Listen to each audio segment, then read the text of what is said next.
काल, भ्रष्टाचार का एक ही काल। ये ईडी और सीबीआई का ताना बाना इसलिए नहीं बुना गया कि कोई बेईमानी हो गई है। ये ईडी और सीबीआई का ताना बाना इसलिए बुना गया है कि कश्मीर से कन्याकुमारी तक किसी चाय के ढाबे पे भी रुके हुए 10 लोगों से बात करोगे कि केजरीवाल कौन है जानते हो, बोले यार वो दिल्ली में काम बड़ा शानदार कर रहा है, और काम तो कर ही रहा है, ईमानदारी से कर रहा है। केजरीवाल जी का नाम आज ईमानदारी का प्रतीक बन गया पूरे देश में। और भारतीय जनता पार्टी इतनी अपने आप को कहते हैं दुनिया की सबसे बड़ी पार्टी होने के बावजूद एक राज्य में एक उदाहरण नहीं पेश कर पाई कि उस राज्य में काम ईमानदारी से हो रहा है और काम हो रहा है। उस छवि को बिगाड़ने के लिए ये सारा षड्यंत्र, सारे कुचक्र रचे जा रहे हैं, उस अरविंद केजरीवाल जी की ईमानदारी की छवि को बिगाड़ने के लिए। लेकिन जनता जानती है, जनता के दिल के दरवाजे खुले हुए हैं। आप जेल के दरवाजे बंद कर सकते हो, लेकिन जनता के दिल के दरवाजे बंद नहीं कर सकते। जनता के दिलों में आज भी वही नारा गूंज रहा है पिछले 10 साल से। बताइए क्या? भ्रष्टाचार का एक ही काल, भ्रष्टाचार का एक ही काल। और जिनका जिक्र अभी संजय भाई ने किया कि इधर उधर जितने भ्रष्टाचारी थे सबको इकट्ठा करके भारतीय जनता पार्टी बना ली और भारतीय जनता पार्टी बड़ी पार्टी कर ली, उनको भी कहना चाहता हूं कि आपका काल अभी जेल में है, लेकिन ज्यादा दिन तक जेल में नहीं रख पाओगे, आपका काल बाहर आएगा। 17 महीने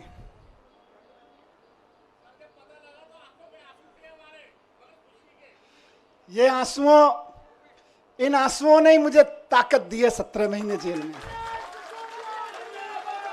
मैं जब राजघाट पे आपसे बात करके गया था तो कह के गया था शायद 7-8 महीने लगेंगे। मुझे उम्मीद थी कि 7-8 महीने में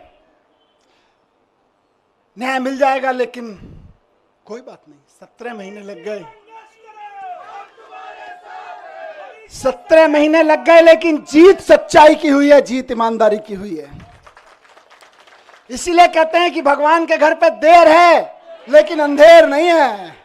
भगवान के घर पे देर हो सकती है लेकिन अंधेर नहीं हो सकती है। इनकी तो बड़ी कोशिशें करी इन्होंने, संजय भाई के ऊपर, मेरे ऊपर, अरविंद जी के ऊपर, पार्टी के और नेताओं के ऊपर।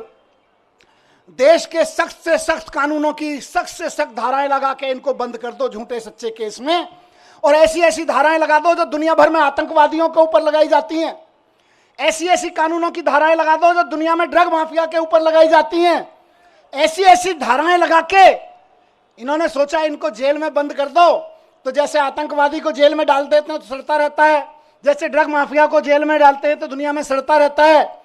इन्हें लगा अरविंद केजरीवाल, मनीष सिसोदिया और संजय सिंह को भी जेल में डालेंगे तो सड़ जाएंगे। लेकिन आपके आंसुओं की कीमत है ये, आपके आंसुओं की ताकत है ये कि जेल के ताले भी पिघल जाते हैं।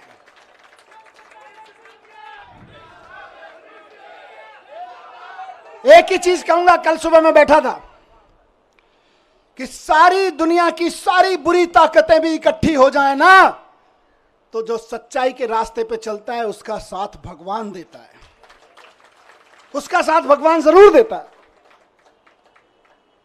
और ये आज बजरंगबली की कृपा है कि 17 महीने बाद सही, लेकिन मैं आपके बीच हूं। और अभी गया मैं बजरंगबली के मंदिर में, पंडित जी ने आशीर्वाद दिया। वहां जो पंडित जी मौजूद होते हैं वही बजरंगबली जी के वाणी बोल रहे होते हैं। उन्होंने बजरंगबली जी की वाणी से आशीर्वाद दिया कि विजयी भव, सफल भव। मैंने कहा जी एक ही सफलता का मंत्र है, दिल्ली के एक एक बच्चे के लिए शानदार स्कूल बना के देने हैं, यही हमारी सफलता है। और इसके लिए मैं कल से कह रहा था अपने साथियों से, हम तो रथ के घोड़े हैं, हमारा असली सारथी अभी जेल में बंद है, वो भी बाहर आ जाएगा। फिर उसके बाद हमको तो जहां हकेंगे हम हकेंगे, लेकिन हमारा असली सारथी अभी जेल में बंद है और जेल के ताले टूटेंगे, बहुत जल्दी छूट के आ जाएंगे। बहुत कृपा है अरविंद जी के ऊपर, बजरंगबली की।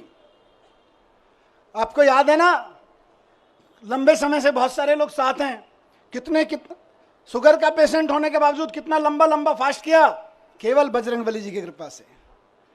तमाम तरह के आरोप, इतने इतने आरोप लगाए झूठे झूठे, बच गए, निकल के आ गए केवल अरविंद जी बजरंगबली जी की कृपा से। और मैं समझता हूं भगवान की कृपा, बजरंगबली जी की कृपा हम पर कल हुई बाबा साहब के दिए हुए संविधान की बदौलत।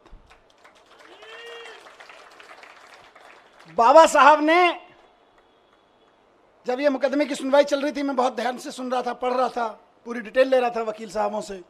बाबा साहब ने 75 साल पहले, करीब 75 साल पहले अंदाजा लगा लिया था कि कभी कभी ऐसा भी होगा, हम लोकतंत्र का संविधान बना रहे हैं, लेकिन कभी कभी ऐसा भी होगा कि इस देश में तानाशाही ताकतें आके आतंकवादियों और ड्रग माफियाओं पर लगाए जाने वाले कानून को आम आदमी के ऊपर लगाएंगे, व्यापारियों के ऊपर लगाएंगे, विपक्षियों के ऊपर लगाएंगे।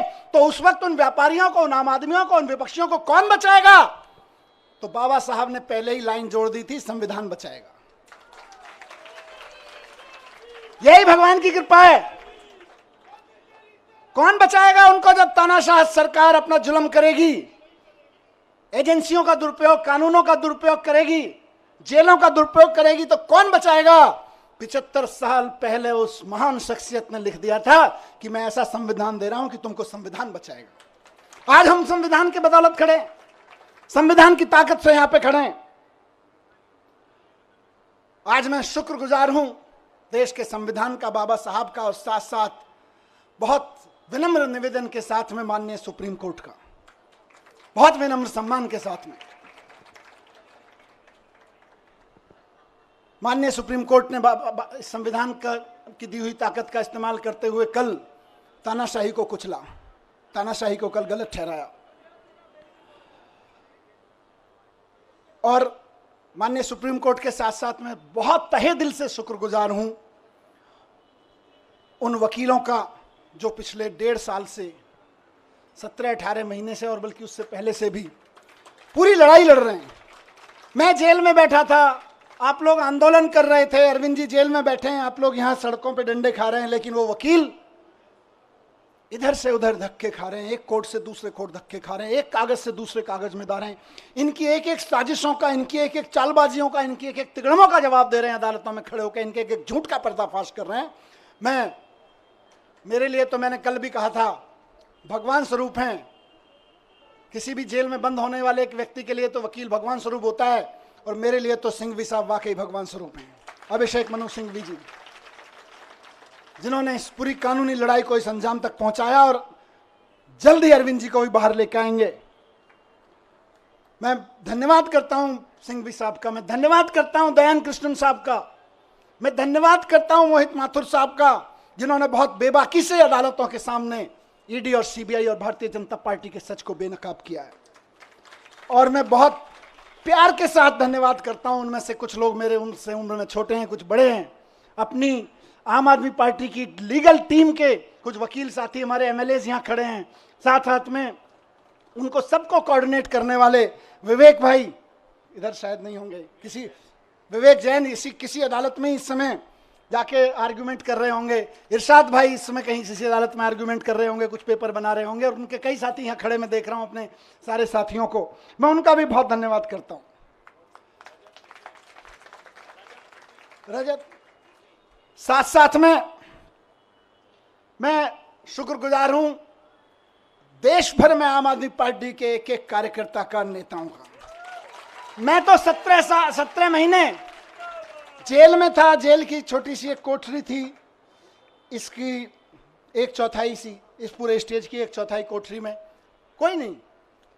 जब मैं गया था तो मैंने, वहाँ के सिपाही वगैरह कहते थे, सर बड़े ऊपर से ऐसी हिदायतें वैसी हिदायतें हैं। मैंने कहा आप चिंता मत करो, मैं तो जंतर मंतर पे एक अखबार के साइज पे सो गया था, मुझे कोई दिक्कत नहीं है।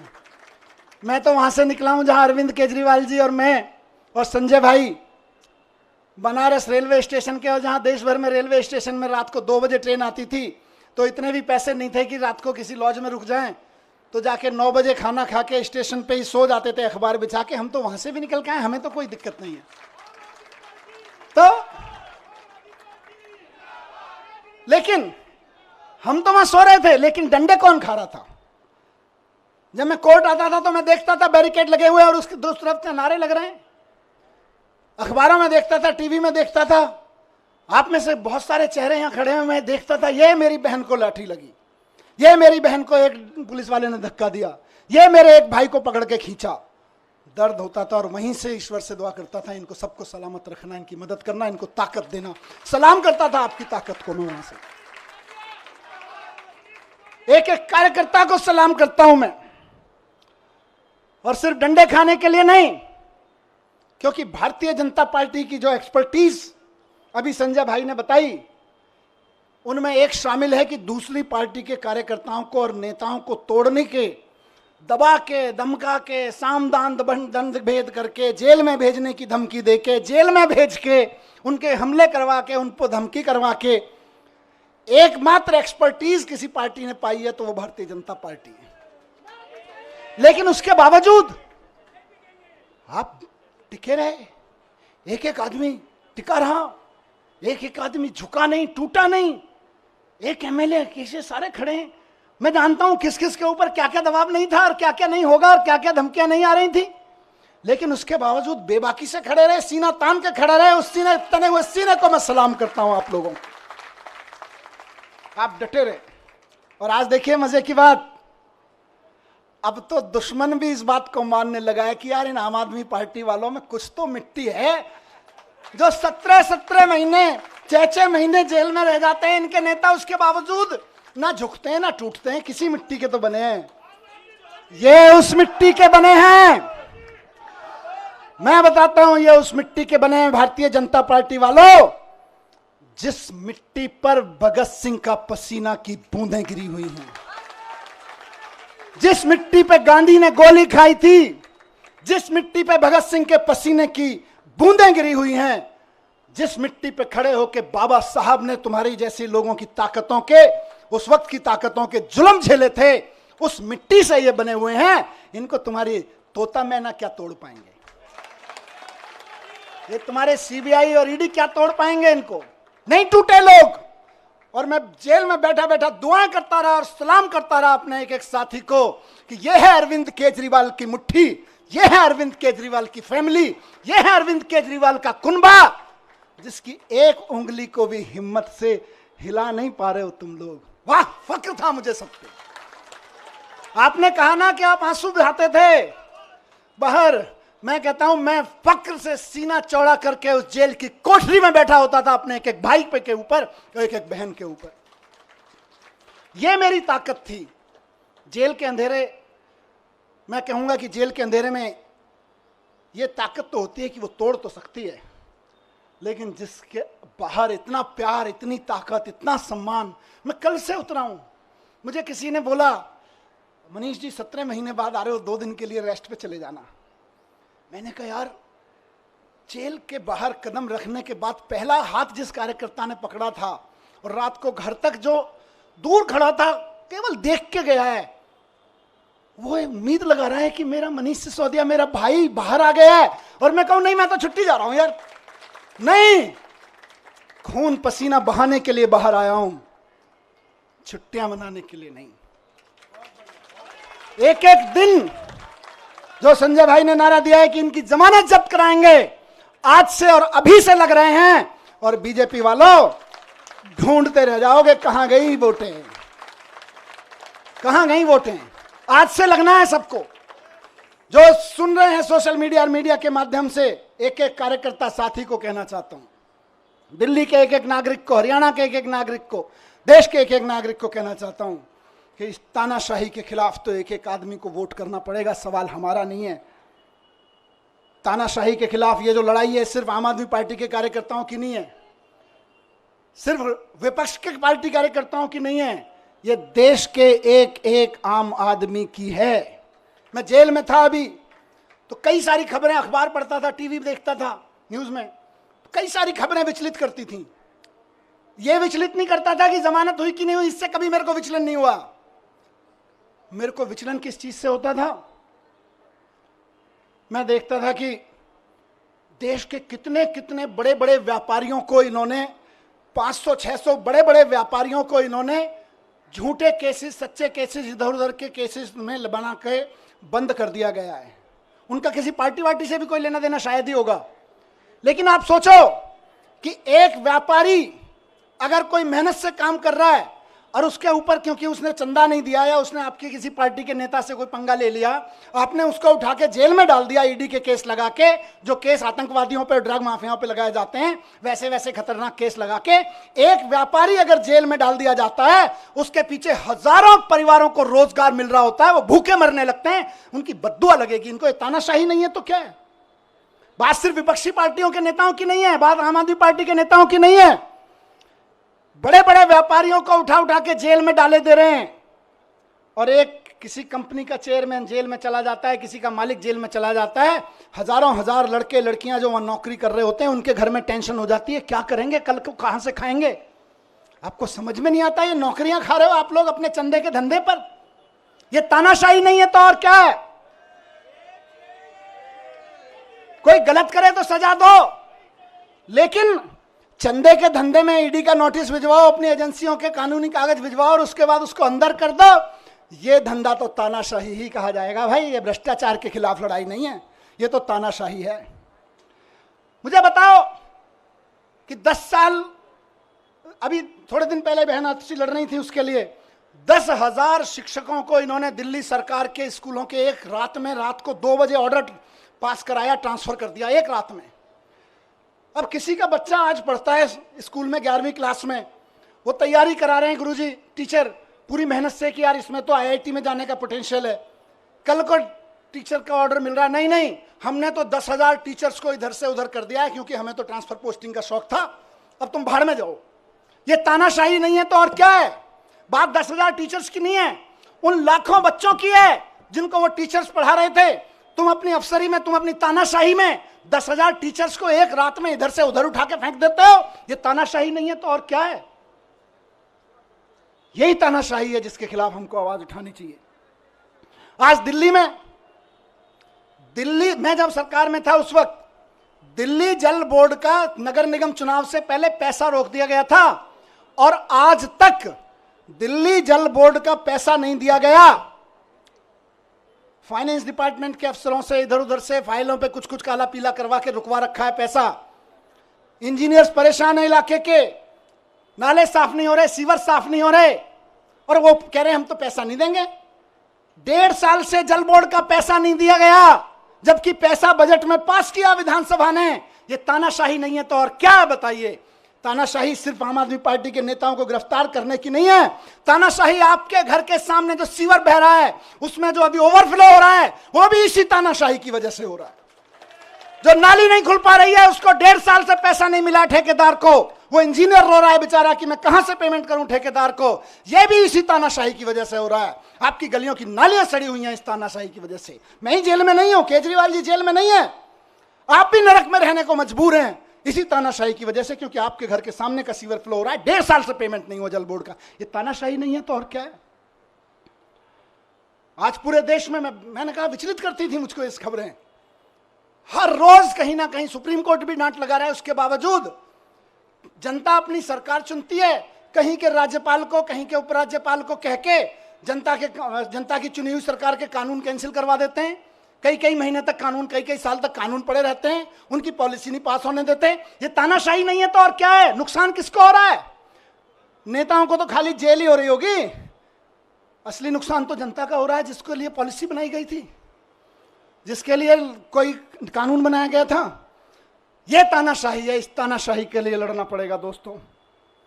और आखिरी बात जो मैं अभी, क्योंकि विचलित करनी है कई सारी चीजें, मैं अभी 2-3 दिन पहले टीवी देख रहा था, और उससे पहले भी देख रहा था टीवी में। 1 साल से टीवी देखा न्यूज़ पे, और क्या सहारा था, आपकी खबरें, आपकी शक्लें देखने को मिल जाती थी। मैंने देखा कि देश के गांव से एक बहुत प्यारी सी हमारी बेटी निकल के खेलों में देश का परचम लहराती है सारी दुनिया में, और जब वो खड़े होकर कहती है कि आपकी पार्टी के एक अफसर ने, आपके लगाए हुए एक फलाने नेता ने हमें छेड़ा है, तो आप उसको गिरफ्तार तक नहीं करते, और हमारी उस बेटी के ऊपर तरह तरह के सोशल मीडिया ट्रोलिंग और ये सब कराते हो। ये तानाशाही नहीं है तो और क्या है? मुझे बताइए। और तुम्हारे उस ये बेशर्मी तानाशाही है कि उसको गिरफ्तार तक नहीं किया जाता। इस देश की बेटियां जंतर मंतर पे बैठी रही, खिलाड़ियां, हम और आप सब अपने बच्चों को खिलाड़ी बनाने का सपना देखते हैं। बेटियों को कहते हैं जा बेटी उछाल लगा छलांग और छा जा फलक पे, और उसको कोई बैठ के वहां पे इनका चमचा बैठ के उसको छेड़े तो हमें सहन होगा। लेकिन ये तानाशाही है कि उसको गिरफ्तार तक नहीं करते हो तुम। यही तानाशाही है दोस्तों, और उस तानाशाही का चरम स्वरूप हमने देखा कि अब उस बेटी के साथ क्या किया गया। मैं बहुत ज्यादा नहीं कहूंगा उस बारे में, लेकिन सबको पता है किसने किया और क्या किया। आज अगर उसके आंसू बहे हैं तो कुछ तो खेल किया गया है, कुछ तो खेल किया गया है। दोस्तों 17 महीने में जब मैं अंदर था तो अंदर रह के मैंने खूब चिंतन मनन किया। टाइम ही टाइम था, यहाँ तो आप लोग टाइम देते नहीं हो, वापस आ गया हूँ फिर टाइम नहीं दोगे। खूब चिंतन मनन किया, अपने ऊपर भी किया, समाज के ऊपर, देश के ऊपर, व्यवस्था के ऊपर, सरकारों के ऊपर खूब अध्ययन किया। मेरे ख्याल से मैंने कम से कम हर 3-4 दिन में एक किताब खत्म कर देता था मैं। और कई लोगों ने भेजी, बाई पोस्ट किताबें भेजी आप में से कई लोगों ने, भाई साहब ये भी पढ़ो, ये भी पढ़ो, ये भी पढ़ो। तो यहाँ वहाँ भी नहीं छोड़ते थे, बोले काम पे लगाए रखेंगे। तो करीब करीब मैं समझता हूँ 300 की किताबें मैंने पढ़ी वहाँ पे। हर 2-3 दिन में एक किताब खत्म हो जाती थी। पर सबसे पहले आपको ध्यान होगा मैं गीता लेके गया था, और गीता लेके गया था तो मेरे दिमाग में ना प्रश्न थे कि यार भगवान, मैं तो स्कूल ही तो बनवा रहा था, मेरे को जेल क्यों भेज दिया? मेरी बीवी की, मेरे बच्चे की क्या गलती थी कि मैं दिल्ली के बच्चों के लिए दिन रात सुबह से शाम एक करके स्कूल बनवा रहा था, उनके लिए अच्छे आईआईटी में चले जाएं, अच्छी नौकरियां लग जाएं। क्या मैंने भगवान से पूछा अंदर आंख बंद करके कि मेरी क्या गलती थी, मैं जेल में क्यों? तो भगवान ने कहा गीता पढ़, पता चल जाएगा। अंदर से आवाज आई और मैंने गीता पढ़ी और मुझे जवाब मिल गया। मेरे मन में जो भी सवाल आया, मैं ऐसा नहीं है कि यहां कोई उसकी बात कर रहा हूं। जब आदमी अंदर जेल में होता है, अकेला बैठता है, तालों में वो शीशों के पीछे बैठता है, तो तरह तरह के सवाल उठते हैं, अंदर बहुत झांकता है। बहुत सवाल उठते थे मन में, और बस भगवान की ऐसी कृपा है कि मेरे मन में जो सवाल उठा और अंदर से आवाज आती थी, इस सवाल का जवाब तुझे कहीं बाहर से नहीं मिलेगा, गीता में मिलेगा, पढ़ ले। खूब गीता पढ़ी, और बाद में तो मैंने कम से कम 10 महान लोगों की व्याख्या कम से कम 10 पढ़ ली होंगी, अलग अलग लोगों की, विनोबा भावे जी की, गांधी जी की, श्री श्री जी की, आचार्य प्रशांत जी की, बहुत लोगों की व्याख्या की हुई गीता मैंने पढ़ डाली, देवदत्त पटनायक की। सब में से पढ़ पढ़ के मुझे बड़े सारे आंसर मिलते चले गए, मुझे अपने सवालों के आंसर मिलते चले गए। खूब गीता पढ़ी मैंने। उसके अलावा मैंने दुनिया भर की एजुकेशन की बुक्स पढ़ी, अमेरिका में, फ्रांस में, जापान में, इंडिया में भी कहाँ एजुकेशन पे क्या काम हुआ, खूब पढ़ा मैं। कम से कम 100-125 बुक्स तो मैंने एजुकेशन के बारे में पढ़ी, दुनिया की एजुकेशन सिस्टम के बारे में। और मैंने एक चीज़ जानी दोस्तों, और मेरा इरादा और फर्म होता गया, आप और हम तो पहले से ही उस पर यकीन करते हैं, मेरा यकीन वहाँ पक्का होता गया कि भारत को 2047 तक अगर विकसित राष्ट्र बनाना है तो एक एक बच्चे के लिए शानदार सरकारी स्कूल उपलब्ध कराए बिना कोई रास्ता नहीं है भारत को विकसित राष्ट्र बनाने का। 17 महीने में, उससे पहले कि अपने काम, आप सबके काम और इस अध्ययन चिंतन मनन के बाद लेके लौटा हूं, और कुछ दुनिया के बारे में सोच समझ के लौटा हूं कि अगर भारत को विकसित राष्ट्र बनाना है तो देश के एक एक बच्चे के लिए शानदार सरकारी स्कूल, और जहां प्राइवेट हैं उनकी प्राइवेट स्कूलों की फीस कंट्रोल में रखो। इसके अलावा विकसित राष्ट्र बनाने का कोई राजमार्ग नहीं है, कोई रास्ता नहीं है। और अगर कोई आदमी कहता है कि मैं शिक्षा की बात किए बिना भारत को विकसित राष्ट्र बनाने की बात कर लेता हूं, तो जुमलेबाजी होगा, वो केवल जुमले फेंक रहा होगा, विकसित राष्ट्र नहीं बनेगा। अगर कोई आदमी कहता है कि इस देश के हर आदमी के लिए अच्छे अस्पताल, अच्छे मोहल्ला क्लिनिक उपलब्ध कराए बिना, अच्छे सरकारी अस्पताल बनाए बिना हम विकसित राष्ट्र खड़ा कर लेंगे, तो महाजुमलेबाज होगा, नेता तो नहीं हो सकता, वो कोई विजनरी लीडर तो नहीं हो सकता। अपनी तानाशाही, जुमलेबाजी की आड़ में तानाशाही का चुनाव जीतने की कोशिश कर रहा होगा, लेकिन नहीं बन सकता। बिना शिक्षा के, बिना स्वास्थ्य के विकसित राष्ट्र बन ही नहीं सकता। दुनिया का कोई राष्ट्र विकसित नहीं बना बिना शिक्षा, बिना स्वास्थ्य और बिना रोजगार पे काम किए हुए। विकसित राष्ट्र की बात हो रही। अब इनको दर्द क्या है? आम आदमी पार्टी ये कर दे रही है। हम नहीं कह रहे, लोग कह रहे हैं कि यार ये बच्चे पढ़ जाएंगे तो अपने आप 2047 का भारत विकसित हो जाएगा। आज ये जो माँ बाप हैं, जो कल आने वाले समय के माँ बाप हैं, ये अगर इनको सबको अच्छे अस्पताल मिल गए, आने वाले बच्चों के लिए अच्छे अस्पताल मिल गए तो अपने आप भारत विकसित हो जाएगा। ये आम आदमी पार्टी कर दे रही है। दिल्ली में कर दिया, पंजाब में कर दिया, इस भरोसे पे गुजरात में, गोवा में, सब जगह वोटें पड़ने लगी, तब इनको दिक्कत हो रही है। इसीलिए सबको जेल में डालने पर आ गए।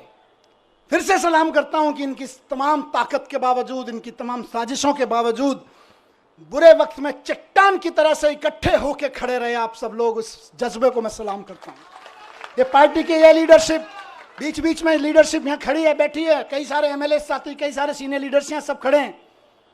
ये सब एक मुट्ठी की तरह से जिस तरह से खड़े रहे वो मिसाल है। आने वाले समय में जब आम आदमी पार्टी का आगे जाके राजनीतिक इतिहास लिखा जाएगा देश का, तब लोग कहेंगे कि सबसे बुरे दौर में पार्टी की सारी सीनियर लीडरशिप अपना खून पसीना एक करके सड़कों पे लड़ रही थी, एकजुट होकर लड़ रही थी।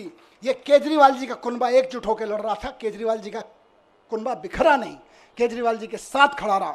इसी से इनको डर लगता है। और फिर कह रहा हूं कि भारतीय जनता पार्टी को अगर लगता है कि मनीष सिसोदिया को जेल भेजने के बाद वो दिल्ली की शिक्षा क्रांति को रोक के लगा देंगे, तो वो गलती कर रहे हैं, वो भूल कर रहे हैं इस बात की। दिल्ली के हर गरीब आदमी को, और ये इलेक्शन का ऐलान कर रहा हूं, दिल्ली के हर गरीब आदमी को बेहतरीन शिक्षा देके उसको समाज की मुख्य धारा में लाने का सपना पूरा करने के लिए हम अपनी जान भी दे देंगे। तुम जेल की क्या बात करते हो यार? तुम जेल से डराते हो, हम जान देने के लिए तैयार हैं। बच्चों की एजुकेशन के लिए, नौकरी के लिए और स्वास्थ्य के लिए तो हमारी ये कई जिंदगियां भी कुर्बान हो जाएं तो कम है यार। आप हमें जेल से डराते हो? नहीं डरेंगे, नहीं डरेंगे आपकी जेलों से। केंद्र कितना भी षड्यंत्र कर ले, 2 करोड़ जनता दिल्ली की, उसके जीवन में खुशहाली लाने के लिए फिर से हम उतरेंगे। एक एक घर पे जाएंगे, एक एक घर को बताएंगे कि केजरीवाल जी इसलिए जेल में नहीं है कि उन्होंने कोई जुल्म किया है, वो इसलिए जेल में हैं कि आपके बच्चों को एजुकेशन देने का सच्चा काम उन्होंने करके दिखा दिया। वो इसलिए जेल में नहीं है कि उन्होंने कोई भ्रष्टाचार किया है, वो इसलिए जेल में है कि आपके मोहल्ले में जो मोहल्ला क्लिनिक चल रहा है वो मोहल्ला क्लिनिक केजरीवाल जी ने बना दिया और आप आराम से वहां जाके अपना छोटे मोटी चीजों का इलाज करा लेते हो। बड़े बड़े सरकारी अस्पताल शानदार होते चले गए, इसलिए केजरीवाल जी जेल में है। और ये फिर से कहूंगा कि जैसे संजय जी को निकाला, जैसे मुझे निकाला और साथियों को निकाला, हर साथी को और केजरीवाल जी को भी संविधान की ताकत निकाल के लाएगी। भारतीय जनता पार्टी और इनके तोता मैना कितने ही ताकतवर हों, लेकिन देश के संविधान से ताकतवर नहीं है। ये लोग देश के संविधान से ताकतवर नहीं है। इनकी सारी यातनाएं, सारी पीड़ाएं सह के भी हम तैयार हैं, क्योंकि हमको यकीन है कि हमारा सुप्रीम कोर्ट है और हमारा संविधान है, संविधान जीतेगा। बस आखिर में यही कहूंगा कि हम भगत सिंह के चेले हैं।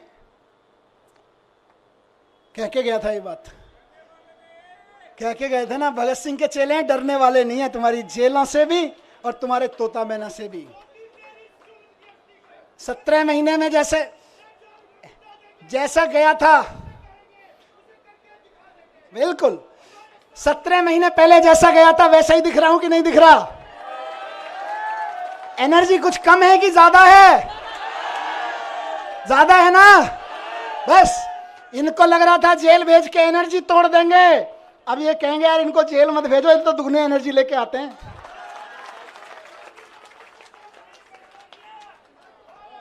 तो दोस्तों आखिर में एक बात कहूंगा और वो इंपॉर्टेंट चीज है।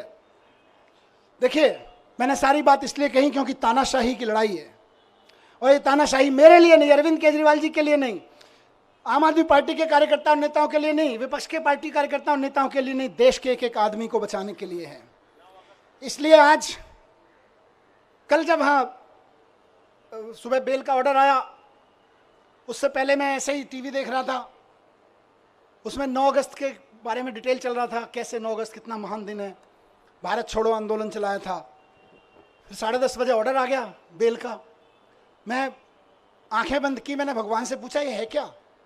9 अगस्त भारत छोड़ो के दिन बेल दे रहे हो, चक्कर क्या है? अंदर से आवाज आई कि भारत छोड़ो के दिन इसलिए दे रहे हैं क्योंकि जेल से बाहर निकलो और तानाशाही भारत छोड़ो की आवाज लगाओ। तानाशाही भारत छोड़ो। इस तानाशाही का शिकार हर आम आदमी हो रहा है। तानाशाही भारत छोड़ो की आवाज उठानी पड़ेगी गली गली में, मोहल्ले मोहल्ले में। और हम ये नहीं कह रहे तानाशाहो भारत छोड़ो, हम तानाशाहों के खिलाफ नहीं, हम तानाशाहों को भारत नहीं छुड़वाएंगे। हमने कई देशों में ये मॉडल देख लिए। वो क्या करते हैं कई तानाशाह, वो बड़े बड़े आंकड़े दिखाएंगे, देखो हमारी इकोनॉमी इतने मिलियन ट्रिलियन फिलियन पहुंच गई, जीडीपी फीडीपी के आंकड़े इतने बढ़ गए। उसके बाद आंकड़े दिखाते दिखाते सारे विपक्ष के नेताओं को जेल में डाल देते हैं या उनको देश से बाहर भगा देते हैं, विपक्ष के कार्यकर्ताओं को जेल में ठेल देते हैं। और उसके बाद कहते हैं देखो हम तो चुनाव पे चुनाव जीतते जा रहे हैं, हमारी तो जीडीपी भी बढ़ रही है, हमारी तो ट्रिलियन बिलियन चल रहे हैं। लेकिन हकीकत क्या है? वो कई देशों की जनता ने दिखा चुकी है कि भाई हम तो तानाशाहों को बाहर भगा देते हैं, लेकिन हम भारत हैं, हम विवेकानंद की, गांधी की, नानक की जन्मभूमि है, हम बाबा साहब की जन्मभूमि है। हमारे को जरूरत नहीं है किसी तानाशाह को बाहर भगाने की, हम तो तानाशाही को बाहर भगाएंगे। तो तानाशाही भारत छोड़ो, भारत छोड़ो, भारत छोड़ो, तानाशाही भारत छोड़ो, भारत छोड़ो, भारत छोड़ो, तानाशाही भारत छोड़ो, भारत छोड़ो, भारत छोड़ो। तानाशाही आज हमारे और आपके जीवन के लिए, एक आम आदमी के जीवन के लिए खतरा बन गई है, इसको छुड़वाना पड़ेगा। इस संविधान के लिए खतरा बन गई है, हमारे सामाजिक ताने बाने के लिए खतरा बन गई है, हमारी बहनों के लिए खतरा बन गई है, हमारे खिलाड़ियों के लिए, हमारे व्यापारियों के लिए खतरा बन गई है। इससे लड़ना पड़ेगा। और एक चीज कहूंगा यहां से, विपक्ष के लिए भी और इनकी सत्ता में बैठे नए नए साथियों के लिए भी जो इनके साथ नए नए गए हैं, इस तानाशाही से अगर लड़ना है तो एकजुट होके लड़ना पड़ेगा। ये ना सोचें कि आज आम आदमी पार्टी के कार्यकर्ता और नेता जेल में हैं, कल नंबर आपका भी आएगा, कल नंबर उनका भी आएगा जो दूसरे पक्ष में बैठे हैं या इधर के पक्ष में बैठे हैं, कल नंबर उनका भी आएगा जो इधर नए नए गए हैं कि हम तो इनके साथ हैं। एनडीए के साथियों को भी कहना चाहता हूं, उनके साथ जो गए हैं, और इंडिया गठबंधन के भी एक एक आदमी को और बाकी सब पार्टियों के साथियों को कहना चाहता हूं, पार्टी की जिंदगी के लिए नहीं, नेताओं की जिंदगी के लिए नहीं, देश के लिए इकट्ठा होकर लड़ना पड़ेगा, देश के लिए इकट्ठा होकर लड़ना पड़ेगा। और आज कह रहा हूं इस मंच से कि अगर देश के पूरे विपक्ष के नेता पूरी ताकत से एक बार हुंकार भर देंगे तो आज देश में वो माहौल है कि अरविंद केजरीवाल जी 24 घंटे के अंदर बाहर आ जाएंगे। अगर देश के विपक्ष के नेता एकजुट होकर हुंकार भर देंगे तो केजरीवाल जी केवल और केवल 24 घंटे के अंदर जेल से बाहर आ जाएंगे। मैं आज लिख के दे रहा हूं आपको, लेकिन इकट्ठे होकर करना पड़ेगा। ये मत सोचिए अभी तो केजरीवाल जी गए, जब हम पे आएगी तो देखेंगे, नहीं, सब पे आई हुई है। सबको इकट्ठे होकर लड़ना पड़ेगा, सबको इकट्ठे होकर चुनाव भी लड़ने पड़ेंगे, लड़ाइयां भी लड़नी पड़ेंगी, कानूनी लड़ाइयां भी लड़नी पड़ेंगी। और एकजुट हो गया तो इस चुनाव में तो दिखाई दिया कि 400 पार ढूंढते रह गए। एकजुट होकर लड़ेंगे तो आगे आने वाले चुनावों में भी ढूंढते रह जाएंगे कहां है, 0 पार, बस सीधे कहा 0 पार। तो ये कोई ये ना सोचे कि अलग अलग लड़ लेंगे, जब हमारी लड़ाई आएगी तो लड़ लेंगे। लड़ाई सबकी है, लड़ाई देश की है, लड़ाई एक एक भारत के नागरिक की है। सब पार्टी वालों को, जिनको जनता ने थोड़ा थोड़ा भी कहीं कहीं भरोसा दिया है, कहीं ज्यादा दिया है, सबको इकट्ठा होके इस तानाशाही के खिलाफ लड़ना पड़ेगा, जोर से चिल्लाना पड़ेगा कि तानाशाही भारत छोड़ो। और जिस दिन तानाशाही भारत छोड़ो का नारा हर गले से निकल गया, केजरीवाल जी सबसे पहले जेल से बाहर आएंगे। हेमंत सोरेन जी आ गए ना, देखो कितनी दिन मुझे निकाला, अभी अरविंद जी भी आएंगे। लेकिन सबको करना पड़ेगा, ऐसे नहीं कि सब। तो मैं बस यही कह रहा हूं कि आम आदमी पार्टी की तरफ से तो आज हम भरोसा दिलाते हैं कि दिल्ली के चुनाव में भी और बाकी चुनावों में भी पूरे देश में, कश्मीर से लेकर कन्याकुमारी तक, एक एक घर में इस आवाज़ को उठाएंगे, एक एक शहर, एक एक नगर में इस आवाज़ को उठाएंगे और बता देंगे कि हमारे इरादे कितने फौलादी हैं, तुम चाहे जितनी यातनाएं दे लो, तुम चाहे जितने जुल्म कर लो, जब तक इस देह में प्राण रहेगा और माथे पे संविधान रहेगा, इस दिल में हिंदुस्तान रहेगा। भारत माता की, भारत माता की। बहुत बहुत धन्यवाद। चैनल को like, share and comment and subscribe करें और बेल आइकॉन प्रेस करें क्योंकि आपको आने वाली वीडियो तुरंत मिल सके।